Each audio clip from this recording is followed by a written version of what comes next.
So welcome to our very long-standing tradition, the AIA Santa Fe's Mayoral Candidate Forum. First, we are so thankful for you for sharing your time and your thoughts with us today. And we're eager to hear from each of you about your vision for Santa Fe's future. So to start off, we're going to toss you a few knock it out of the park softball questions, very broad, to allow you to share your background with our members. But first, before we get into that, I just want to share the most brief of backgrounds about who we are as an organization to allow you some insight into our values and get a sense of your audience. So in summary, we are the Santa Fe chapter of the American Institute of Architects, and we believe that it is our responsibility to contribute positively to the built environment, ecologically and socially. We do this by sharing knowledge, advocating for the design and construction of high-performing, ecologically conscientious buildings and spaces, and policies that promote equity and health, safety, and welfare of the communities we serve. On to the questions. Okay, so these are for each of you. Let's try to keep responses around a minute or so we can get to the meat of the conversation. I will have a little timer on here and be very gentle about it, just give you a quiet okay minute. So our very first question, I'm going to start with you, Alexis, if that's all right. What made you decide to run for mayor and when? Yeah, you got it. There's some slack there. Well, I just want to thank everyone for your presence here. And I want you to know that your presence is very valued. This is not just a waste of your time listening to politicians give you platitudes. Your vote is going to make a difference in an election where only around 11,000 voters will determine the future going thus forward. So support your candidates and be a voice. I got into this race for those very elements, the elements of being a voice of the state that I grew up in. I've been born and raised in New Mexico. I'm one of the single-digit New Mexicans that has become a success here in this state. I attended Vanderbilt University for a liberal arts education. I also graduated from New Mexico Tech with an environmental engineering degree. What I bring to this race is not only a lived experience of a cultural appreciation that currently is in discord. I bring the lived experience of a worldview of respect from my Hispanic as well as Native American ancestry. Thank you. And with that, my expertise coincides with all of the values here. Thank you. Thank you so much. Okay, let's pass it off to Councilwoman.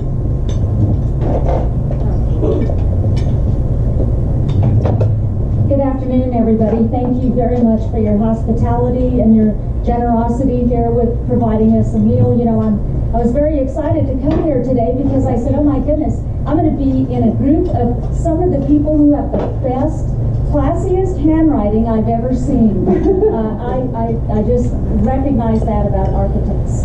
My name's Joanne Behill Koppler. I'd like to tease that I was born in the Drury Hotel. I was born and raised here at the old St. Vincent Hospital, which, by the way, for those of you who don't know, is the Drury Hotel now. So I've been around in Santa Fe for a very long time, and I decided to run for mayor because I've worked with many mayors and city councilors in the past who have done some very great things. And the direction that I see Santa Fe going in now, having been born and raised here, is I'm not really liking where it's going. And I will tell you, I have a 25-year degree, practice in public service. I'm educated, I paid for my own education, I'm vested in Santa Fe, and I want to make some real change. And I'm very excited about answering questions in the future. 1 minute has never been so short. I'm so sorry. Thank you so much, Councilwoman Koppler. Okay, and now for Mayor Alan Weber. Thank you, everybody. It's great to be back with this group. I think in the first 2 years of my administration, Carol Johnson and Eli Isaacson and I were here 3 or 4 times. We did a Zoom call. It's good to see you all. I want to introduce a special guest, my wife, Frances DeMose, sitting over there.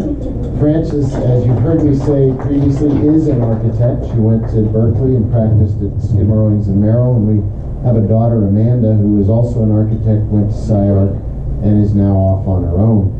And I bring that up not just because I'm proud of them, but because I can legitimately say I love architects, those two in particular. But I also admire architecture because of not just the practice of investing in the built environment, but because of design thinking. And the design specs that you laid out for the organization are the design specs for our city. We have to be focused on equity, inclusivity, sustainability, historical values, as well as a really smart way to grow the city. And I think the reason I'm running for a second term, I think we're off to a good start. We've made progress. Now we have to go forward even further to finish the work. Slave trade city in America at one time, and owning up to all of that, to create a city that is combining livability, sustainability, historic values, social values, and then education and the inclusivity of all people in the city. I don't think we should finish second, however. I think we are only rated second because they're easier to get to. We're a little bit harder to reach, and so we don't get as many votes. But we're very similar to them when it comes to those design specifications you mentioned earlier. Treasuring, valuing history, keeping in touch with the core of the city, the design values, while recognizing that you've got to change, you've got to grow, you've got to add housing, you've got to integrate sustainability into the way the city moves into the future. So I learned a lot at that design group meeting in Charleston, and I think in many ways they're a sister city to Santa Fe that we can learn from, and they can learn from us as well. Thank you. Wow, perfect timing. Sure, you're on. Okay. There you go. Muchas gracias. You know, I have, and I know this is going to be difficult, but I have two favorites. I'm a born and raised New Mexican, so my heart is always going to be New Mexico. And there are two cities, really. The city that I grew up in, Roswell, New Mexico.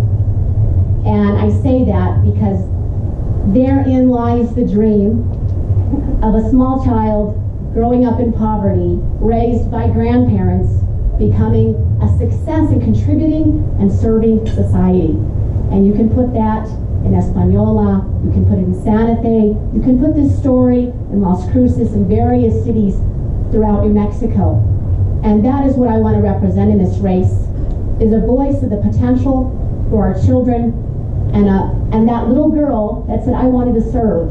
And that is what I'm doing here today. Irrespective of platitudes, and we can get into the technical aspects, but I'm a very authentic candidate. I'm extremely honest. I'm accountable and transparent, no matter what political party. We need honesty, transparency. We need a financial audit on time, and those transgress all political affiliations.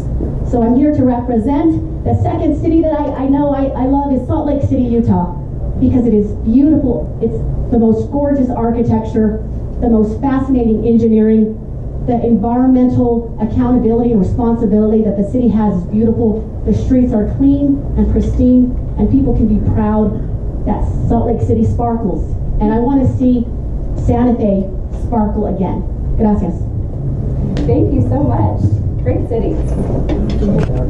Okay, so we're going to transition here, and I'm going to toss it over to Tom to talk a little bit more in depth about the Santa Fe built environment. Okay, Tom. Sure, thank you, Student Comrade. The built environment, that's where our people live, right? That's where the action happens here. And of course, we live in Santa Fe. So the question is, and this one's for the mayor to start with, who is the appropriate and who should be the steward of the built environment in Santa Fe? And is there one that does that? You know, we've shared in conversations here at this table about the possible creation of an office of the city architect, someone who is responsible for the design and other elements of the built environment of Santa Fe. So I want to start with the mayor's discussion of what his thoughts are on that, and then I will have follow-up questions for the other two candidates. Mayor, would you go ahead? Sure, thank you. To make sure that's on. to establish the values of the built environment are the people on the stage here, the mayor. You expect the mayor to have a value system and a sensibility that reflects what we want for our future. And I think we are at an inflection point for that future, and we ought to spend some time today talking about how we guide ourselves forward. But after that, it becomes a much more interesting Santa Fe-like experience. It is very much a diffused conversation. The governing body, the City Council, we were up till 10:30 last night working on some issues of the built environment. We take it at length, and we take it seriously. The Planning Commission, the Historic Review Board, neighborhood input with ENN, the architectural community, the engineering community. This is a city that thrives on community engagement and community input. And I don't think it needs to be, or ought to be, centralized in any one authority. I think that loses what makes Santa Fe so special, which is it is a place that people love and a place where everybody wants to have their voices heard. So channeling that in a constructive way, building input opportunities so that people are heard and are given a real chance to provide their point of view, I think that's really essential to what makes Santa Fe Santa Fe. It does start with a vision. It needs to be discussed, articulated, debated, and then put through a whole series of screens to make sure we have a shared sensibility for the future.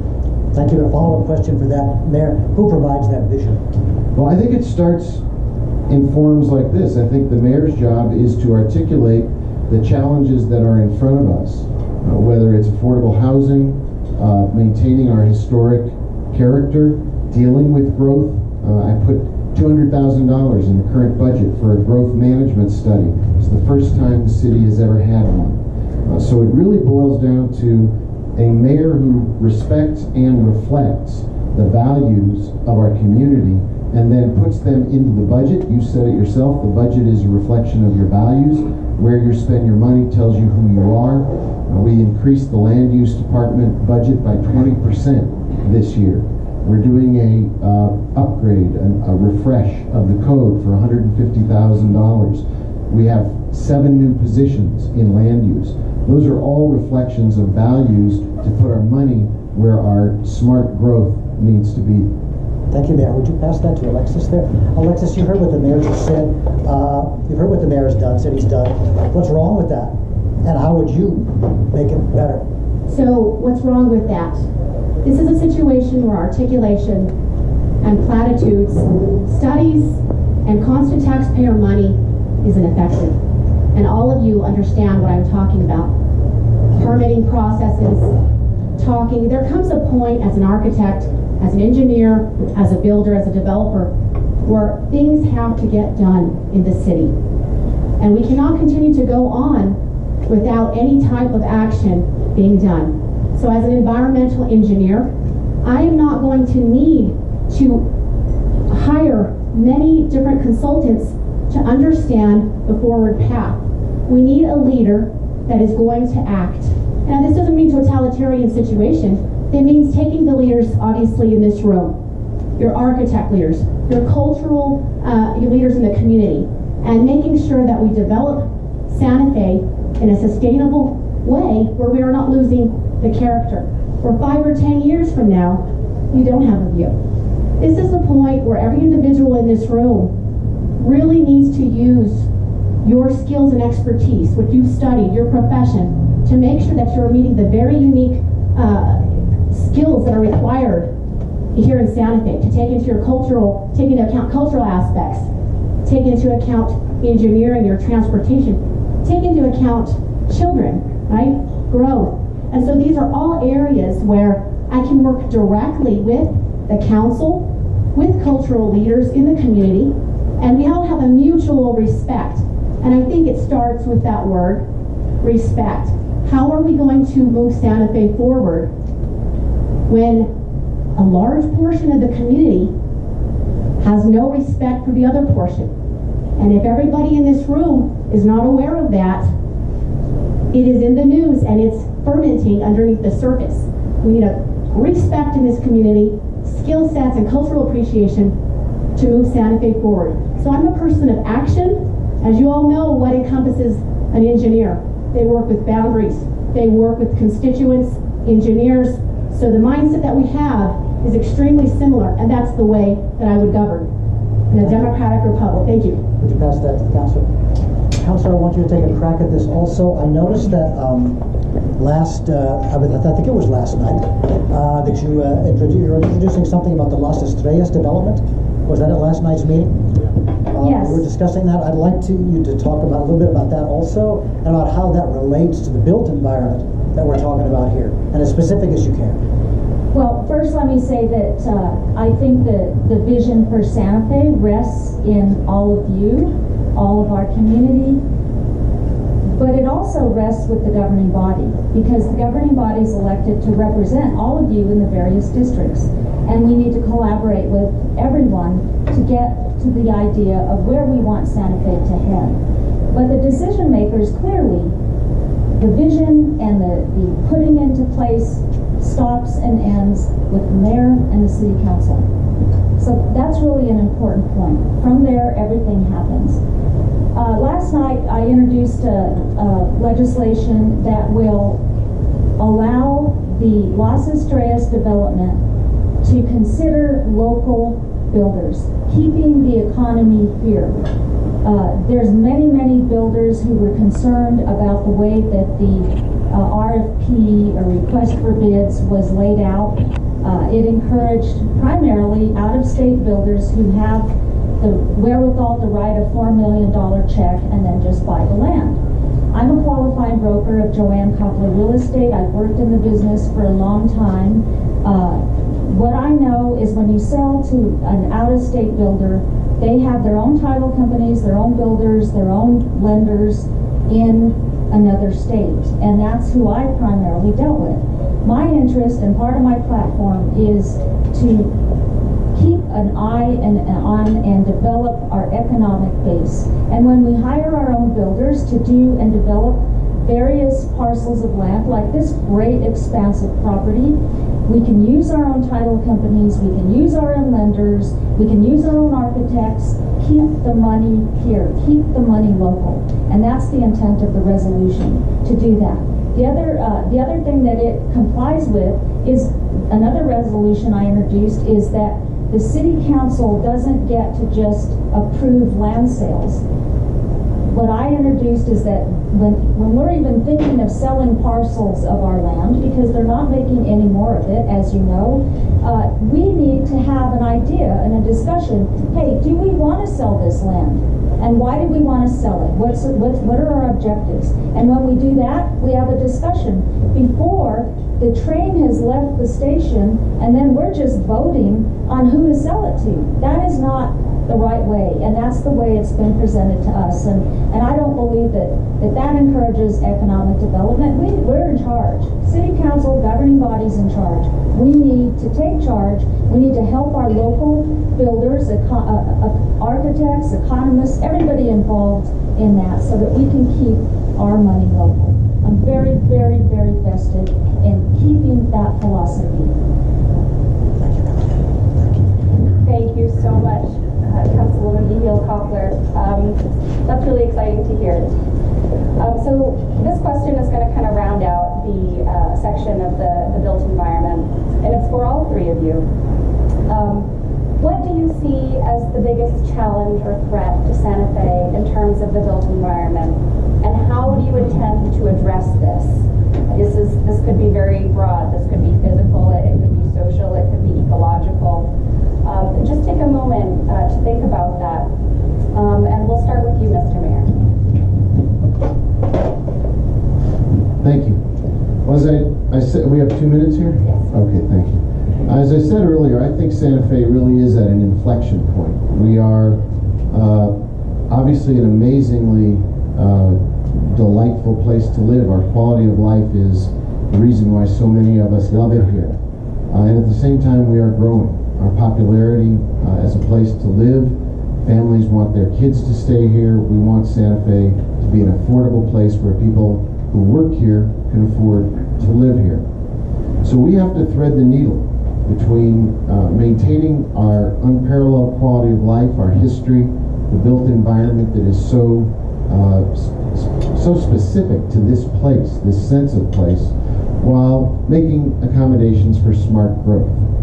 That's partly a land use issue, it's partly a planning issue, it's clearly a sustainability issue. We've been working very hard on water. We had a great report last night at the City Council meeting. We continue to conserve water. Our city since 1995 has grown 25% in population, and our water use has gone down 33%. So maintaining smart growth and building equity into it so that the south side and the rest of the city are able to be one place, one community, that's the challenge for the future. Alexis, would you like to take this? Thank you very much. And when you're talking about water, in environmental engineering, water is paramount for drought conditions. As we continue to grow, we all know that more usage of water will take place. Now, as you have just heard, it seems counterintuitive with increased growth that we see coming around throughout the city that we have a reduction in water. And this may be maybe Mayor Weber has turned off the faucet to his own home use, because in 2017, he used 50,000 gallons of water in 1 month. If you're a reasonable progressive, a reasonable conservative, let's listen to the candidates and look at their actions. This conservation may just because the faucet's been turned off. The average single family home uses 5,000 gallons per month, okay? So let's look at facts and figures. Let's be transparent, and let's not serve anybody platitudes. This is a real situation. We're in a real drought, and what we need to move forward is we need to make sure that we're talking to our leaders and we're making forward movement, and we're not just giving lip service and being hypocritical. This is something as a servant leader you cannot do. And everybody in this room needs to do their research. You're going to get mailers, you're going to get phone calls, but right here, right now, is the truth. And so I would be really eager to answer questions from the audience, and I hope that you allow for that. And what I see moving forward is to use my environmental engineering skills to make sure that we move forward here in Santa Fe, that we take into account all voices, and that people on the south side have a view also. We all know about constraints. When you're talking about using builders just here in Santa Fe, all of you are going to understand that your architectural design and your clients are going to have boundaries. So this is where the balance comes in. I'm a balanced individual, and I'm looking for change and a better Santa Fe. Thank you so much, Alexis. Okay, Councilwoman Hill-Coppler. Well, and I'm sitting in the corner. I can't see everybody else. I'm sorry, that's my big podium blocking everything. That's why I'm getting up, so I can see everyone. I have a vision for Santa Fe that the south side, when you're driving from the north side, east side to the south side, you see very little difference. And I really think that's important. It's been a long time that we have done probably almost nothing. And I know former councilors have addressed this. Councilor Dominguez had a very strong feeling about Airport Road, and rightly so. But I really think that it's important to have our city as one.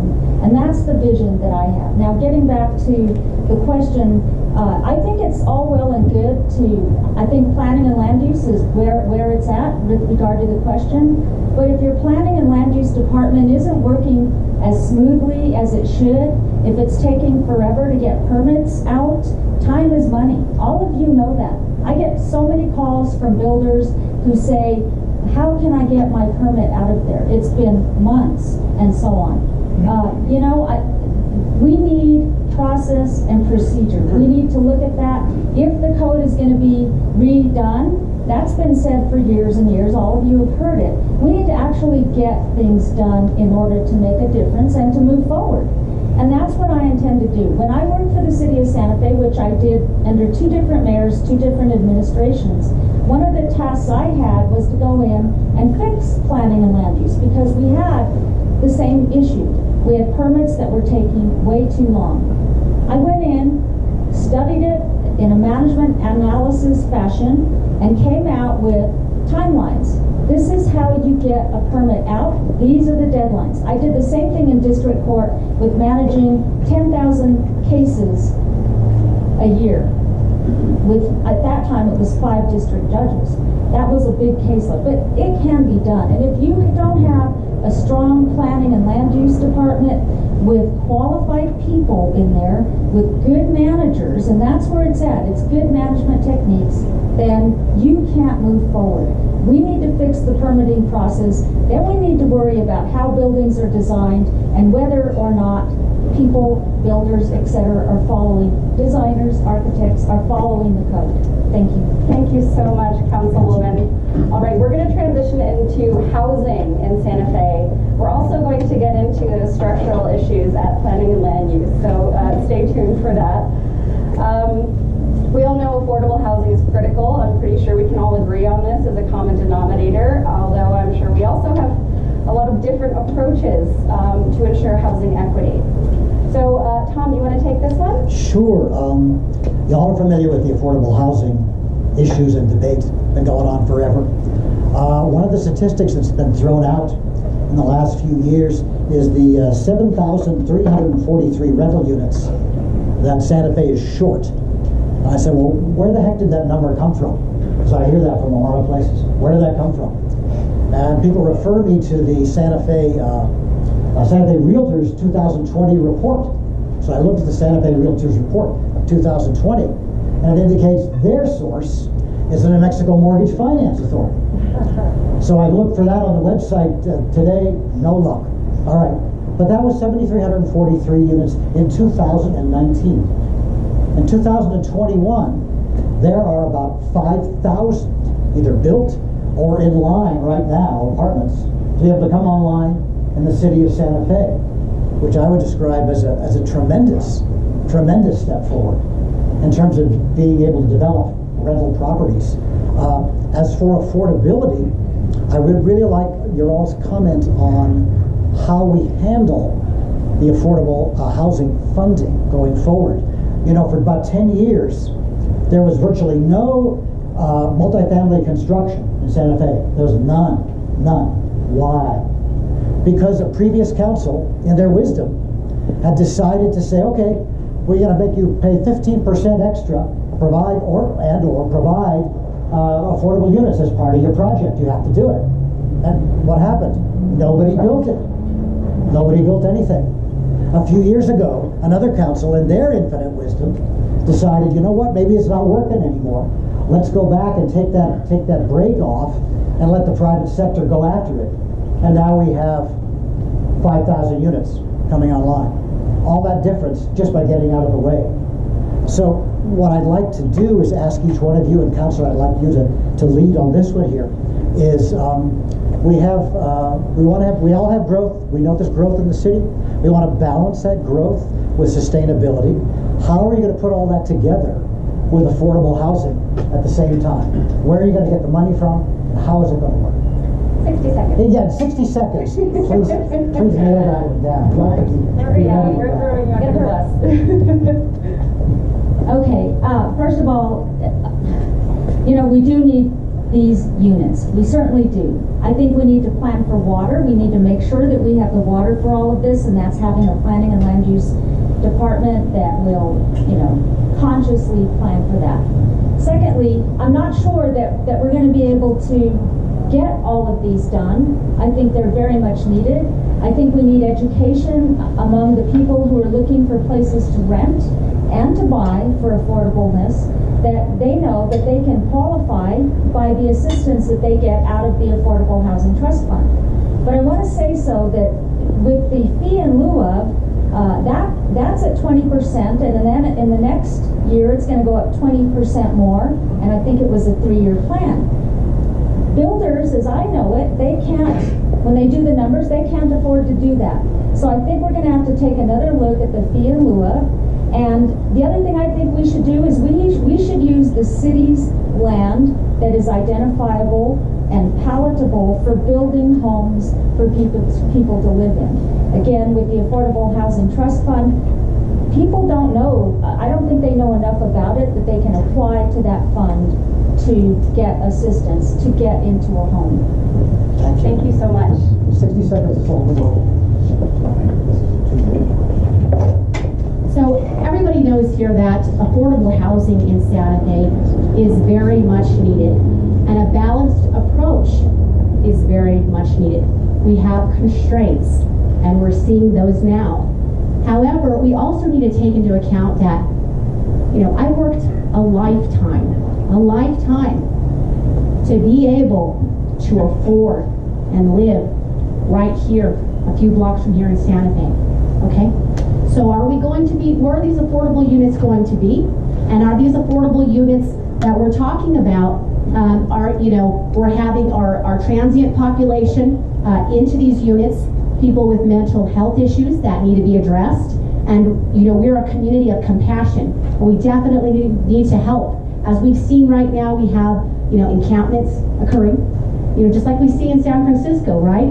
So we need to be very wise and not make an attractive haven, which will decrease costs.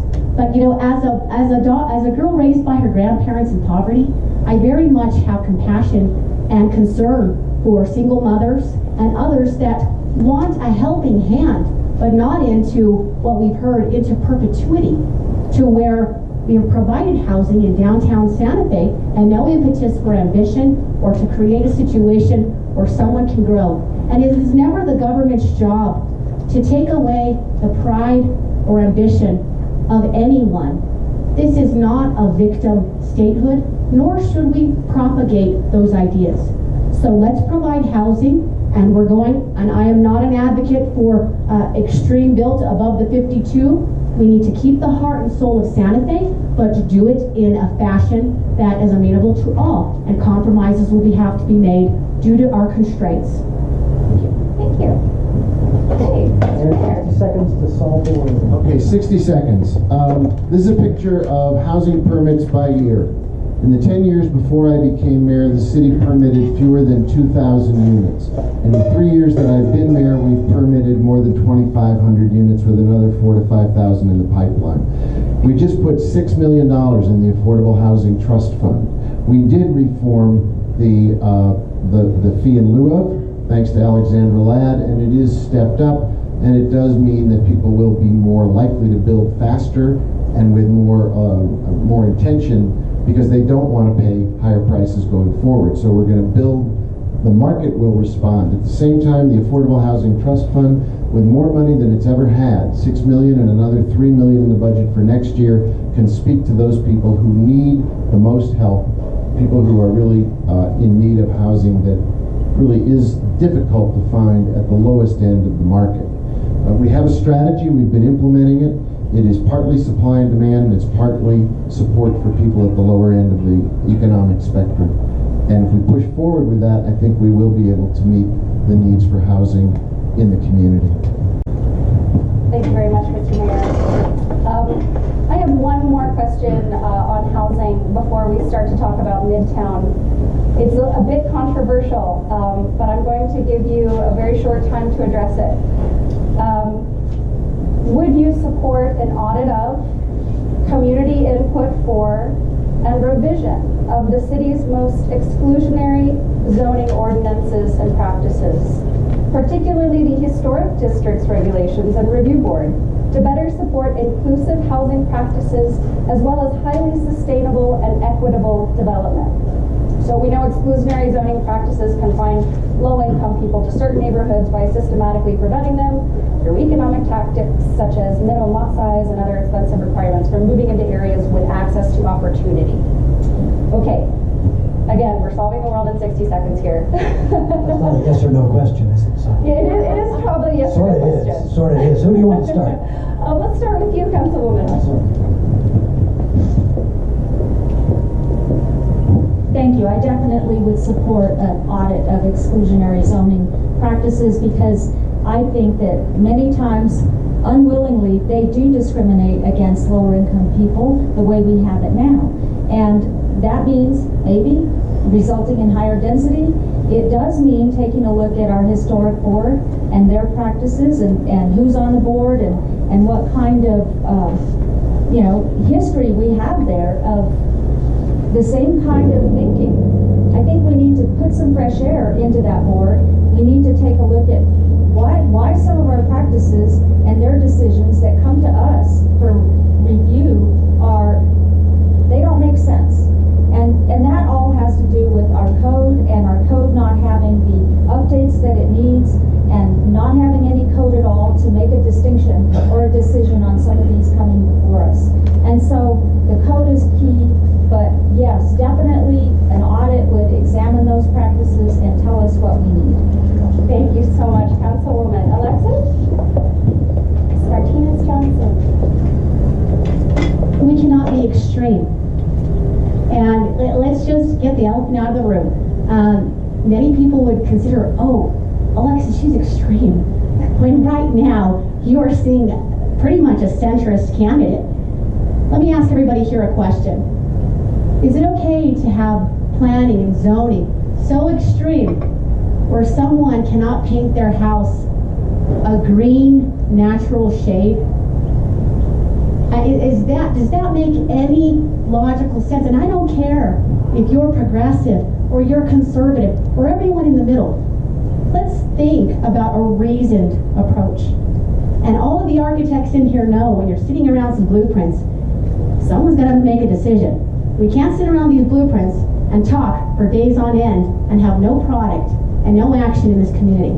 Let's not be so extreme where we tell somebody, we're going to sue you because your house is a natural tone green that's the color of moss.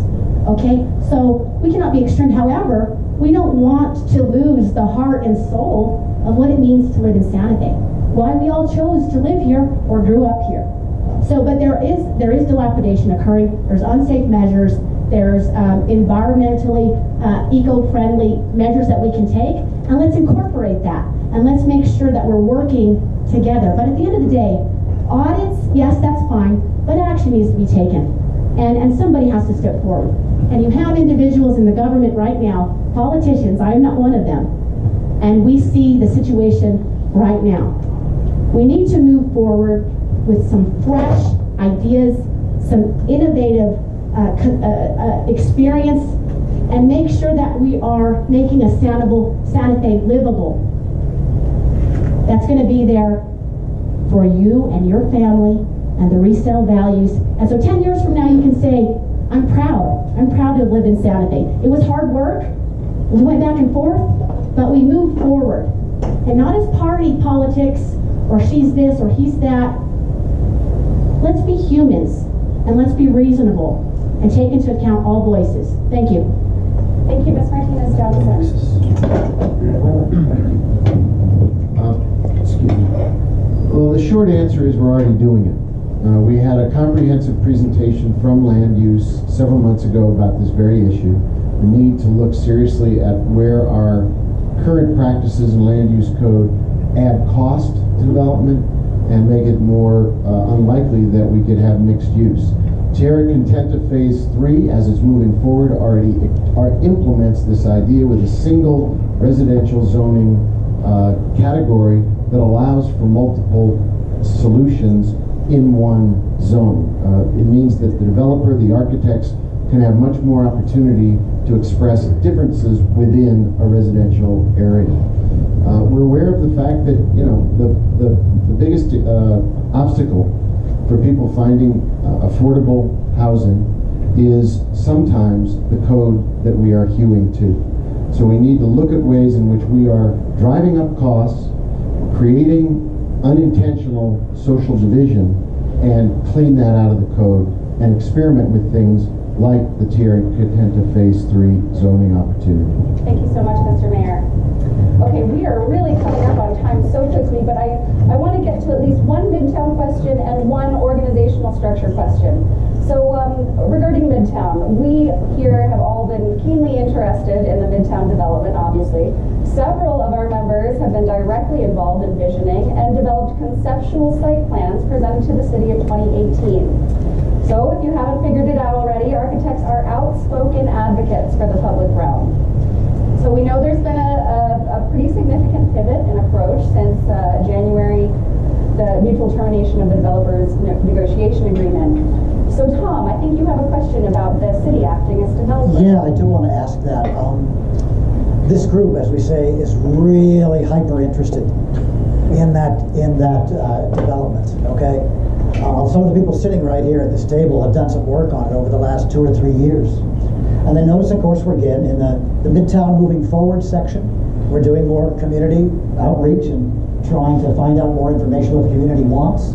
A lot of the feedback I get is like, well, we sort of did that already. You know, we did it a few years ago. We got it. Let's move forward. So I guess my question really revolves around the city as developer, which is de facto somewhat where we are at this point. And of course, I've heard from the mayor and I've heard from the council at council meetings a great deal about this. But Alexis, I'd like to start with you, because I haven't heard from you about what you think about this. And I'd like you to tell us what your thoughts are, and I'd like both of you to follow up. Sure. Should all of your efforts and your plans and your expertise go up in vain? And I'm sure many of you have worked on this for a long time. Your efforts shouldn't go in vain. You know, we need to be able to walk forward. Let's move forward with development. And I don't think that we should throw anything away and say, okay, we're going to start all over again. This goes on and on and on. So I disagree with the idea that, government should be a developer. These are individuals that, should not be in the position of being the de facto developer. I think they have input. They're a representation of the community. We all have different skill sets, but I think that development needs to be for the experts in this room. And we need to take their voice and their expertise into consideration and, move forward. Obviously, you have done a lot of input to the community. You've gotten a lot of input. Utilize what we have and move forward. So that's my general idea, is leave it to the experts to inform us, right? But let's not go on and have all the efforts be put in vain. So that's my general, I guess you could say, worldview. Anytime you create a system where government is taking on massive projects like this, you're going to get a bottleneck. You're going to get a bottleneck and you're not going to get anything to move forward. So let's compartmentalize, let's find the boundaries that we have, let's work with the constraints, you've already worked with the community, and let's move forward. Councillor, and then the mayor to follow. Same question. Midtown is in my district. I've been very interested in this. I've participated in many, many events in that whole campus as I was growing up in Santa Fe. I do not believe the city should be in the development business. And there's many reasons for that. Number one, we really don't have the time for it. There's many other things that need to get done. Number two, I don't think that we have the best qualified people at the time to do it. We had a request for expressions of interest. We had 3 applications, 3 very good firms, groups, if you will, that applied. When the top choice pulled out, and I ask this every time, but no answer. I think we should have gone back to the other 2 and have maybe another decision point where one of them, if they were still interested, could have stepped up, because all of them were good. They all got good evaluations, and many of those were local people who have an interest, a vested interest in Santa Fe, to want to be a part of the solution of what we should do for that campus. We've had high turnover in planning and land use. I'm not meaning to disparage anyone about qualifications, but we really don't have the qualified people in place to be developers. And with the turnover and the vacancies we have now and the land development code that's out of date, we really need to determine what our priorities are, get the people who really know how to develop involved, and get them going on Midtown. It's been way too long. Thank you, Councilman. Thank you so much, Councilwoman. Here we go. Thank you.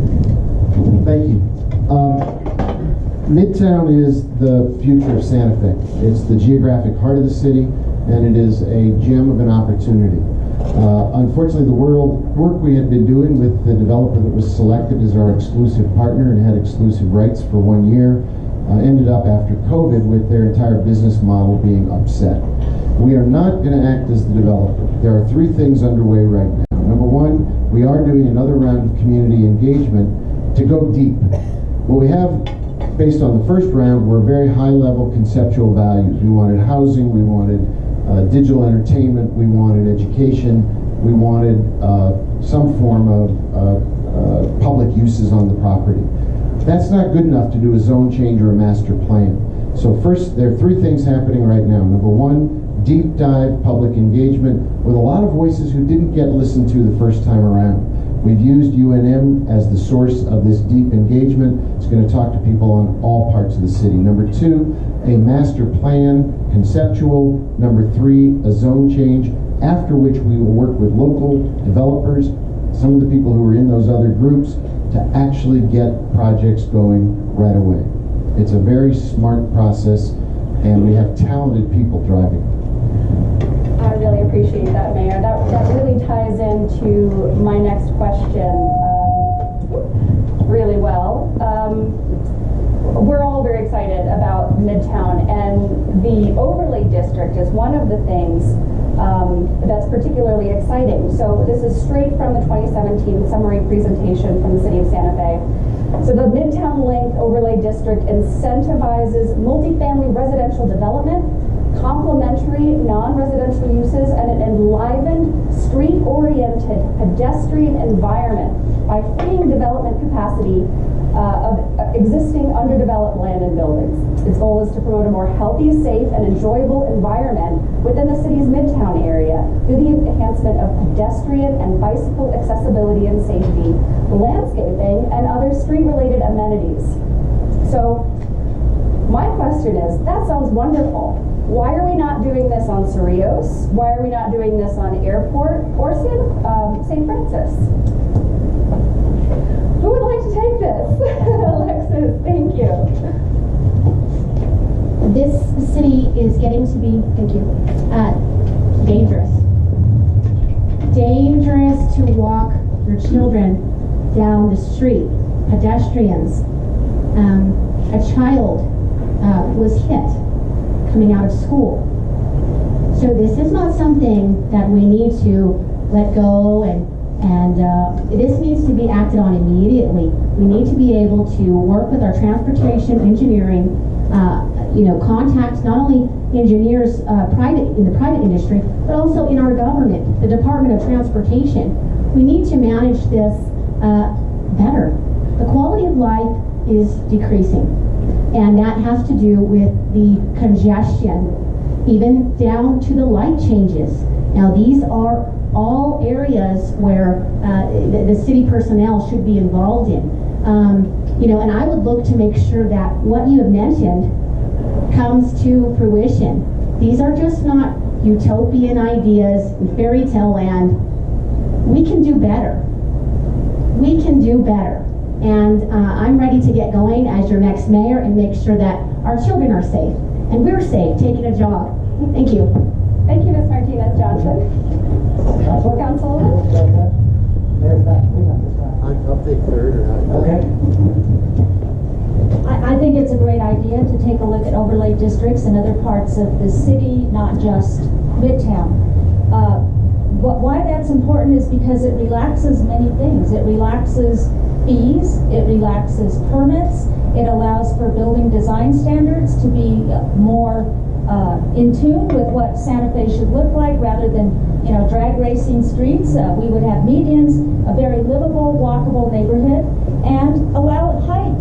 And that's a bad word in today's newspaper. I'm not saying 7 stories, but I'm saying, the Midtown Overlay District now allows for 5 stories. And so none of that has really come to fruition yet because there's a lot of leases involved on St. Michael's Drive and the like. But the thing I like about overlay districts is you can envision neighborhoods and you can allow builders to compete. You can allow things to happen that's not going to take an arm and a leg. But we can talk all night long, all day long, all lunch long about these grand ideas. But if you don't have a planning and land use department that is beyond great, then it's going to take forever. One of the things I will say, I'm vice chair of the board of the State Employees Credit Union, and you may know that we are building a new building we bought Molly's, and so that's being constructed. That's in the Midtown Link. It's not any easier to go through planning and land use right now. It is very, very difficult. I'll give you another example. We built a building, a credit union on Cerritos Road. We were building the same credit union in Rio Rancho. Rio Rancho building was up and running. We are still waiting for permits on the Santa Fe building. That's a hub. Planning and land use is a hub for anything that happens. I love these ideas. I love overlay links in other parts of the city, but they all need to work together. Thank you. Thank you, Councilwoman. Thank you. I don't want to stand by idly while people talk about the land use department. I think the future of Santa Fe goes through the land use department, and I think we've had tremendous leaders in my time as mayor. Carol Johnson was an outstanding leader. Eli Isaacson was so good that California recruited him away, and Jason Cluck is doing an outstanding job. We've implemented technology so that permits move through there more quickly. You could not have done 1,000 housing units last year during COVID unless you had a group of committed people working in land use with technology, with a customer-facing self-service forum, allowing people to get their permits. Will we do better in the future? Absolutely, but we are making significant strides. As far as the overlay district, in the second term, I'm committed to doing a series of corridor studies, Airport Road, Cerritos Road, among others, so that the south side gets really integrated through planning, transportation planning, and land use planning into a community, not just a strip of road, but a neighborhood. One last point, we're about to see about 800 people from Lamel start working every single day at that office space on St. Mike's. That will push change through the entire corridor. We've been waiting for it since 1999. It's about to happen. Wonderful. So, guys, we are really close to the end here. I think we might have to choose one question. You want to take it? I would say the land use, that's such a popular topic. Okay. You all heard talking about the land use working group that Stan Andrews has mentioned. The land use working group is made up of the American Institute of Architects of Santa Fe, representatives from the Santa Fe Area Home Builders Association, from the New Mexico Roofers Association, and the Santa Fe Real Estate Association.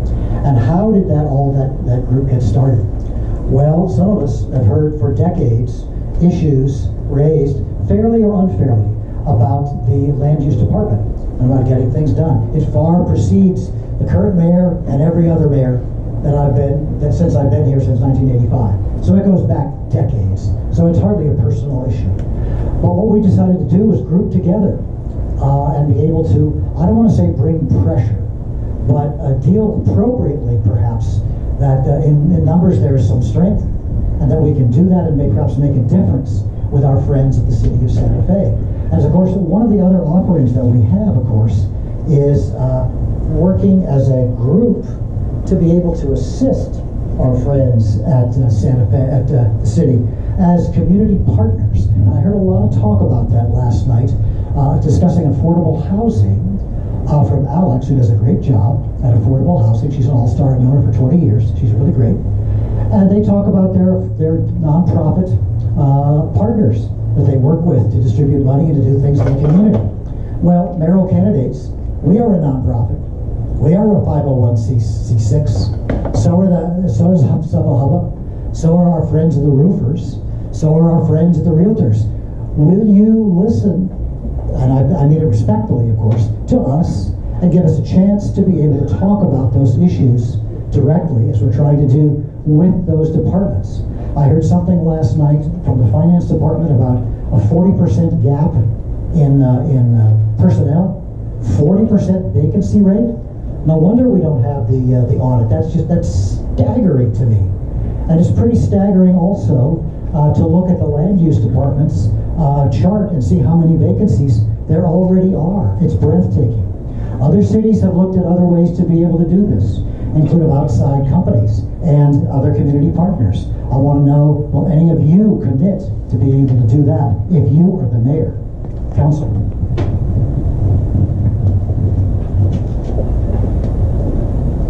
Thank you. There's no doubt that I would commit to establish a cooperative with all of the people who are involved in making Santa Fe better, including this organization. I'm a past president of the Santa Fe Association of Realtors, and we have always talked about collaboration, always. And we have collaborated with those groups that you have mentioned, Tom, and I know that we still work on that. And I keep very involved in the Government Affairs Committee of the Realtors Association. We are also a partner with the Chamber of Commerce, and they're a valuable group.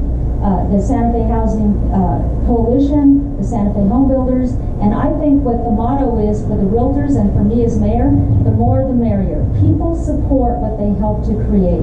And you can build a better product by getting all of the ideas, but not stay lingering on them forever. Come to a decision and get things done. And that's what I'm all about. And I definitely will commit to collaboration and being more inclusive. Thank you. Thank you.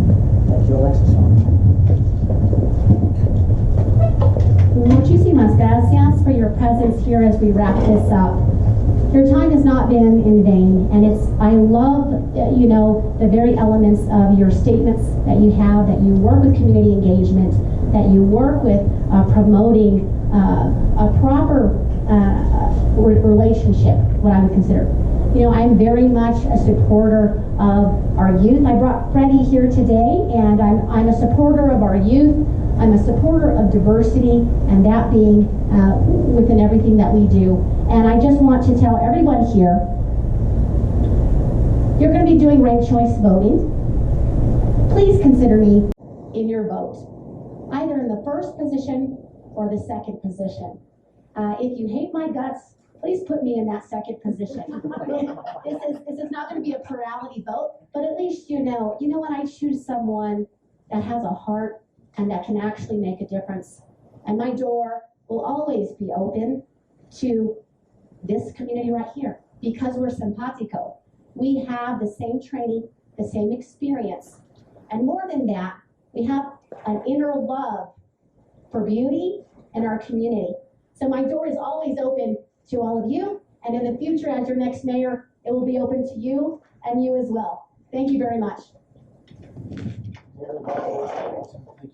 Well, thank you.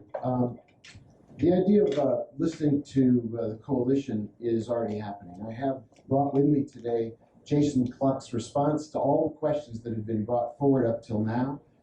They are very coherent, they're thoughtful, they're cooperative. He doesn't overpromise and underperforms, he tells it like it is. We do have vacancies in land use. This year, I increased the budget by 20% in land use. We had a public hearing. Miles Conway got up at that hearing and said, we need somebody in land use who will be a coordinator, a conductor on the train. We put that position in the budget. Now we have to go out and fill those jobs. And we're still in COVID. I mean, we're not wearing masks right now, but we spent a year not hiring anybody because of our economic issues with GRT. We're experiencing a huge recovery, partly because as mayor and with the governor, we made significant strides compared to any other part of America to dampen down COVID so we can get this recovery that we all want and we all deserve. Now we're building back, or as President Biden would say, building back better. Land use is the future of Santa Fe. We're going to hire those positions. We're going to do the work collaboratively to upgrade our operations. Fantastic. Thank you so much for answering all of these questions so candidly. I can't thank you enough for your time and for sharing yourselves with our members today. I apologize for running about 3 minutes over, but I am going to call this meeting to adjourn and allow everyone to talk with each other freely at 1:33 p.m. Thank you all. Thank you all. You guys were great.